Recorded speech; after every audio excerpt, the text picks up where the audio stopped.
isang miyembro ng Communist Terrorist Group ang voluntaryong nagpalikloob sa pamahalaan matapos itong sumuko sa mga otoridad sa Barangay Garden, Arteche, Eastern Samar.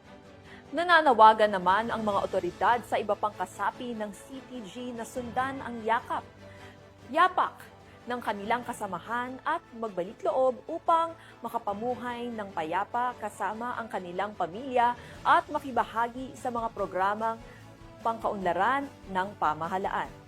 Patrolwoman Crystal Palafox sa report.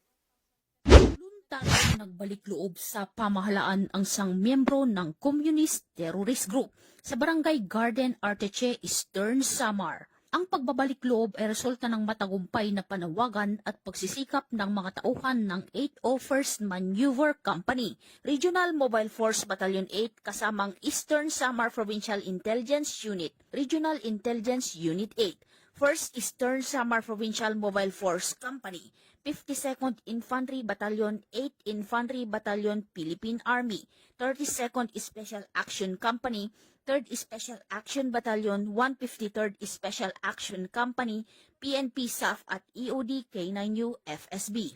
Samantala, nakatanggap naman ang nagbalik loob ng agarang tulong pinansyal at food packs mula sa mga kapulisan. Ang nasabing surrendery ay nasa kustodiya na ng 801st Maneuver Company, RMFB-8 para sa facilitation ng kanyang posibleng enrollment sa programa ng ating gobyerno na Enhanced Comprehensive Local Integration Program o ECLIP. Muling hinimok ng pambansang pulisya ang iba pang mga miyembro at taga-suporta ng CTGs na iwaksi ang maling ideolohiya at magbalik loob sa gobyerno upang mabuhay ng payapa kasama ang kanilang mga mahal sa buhay.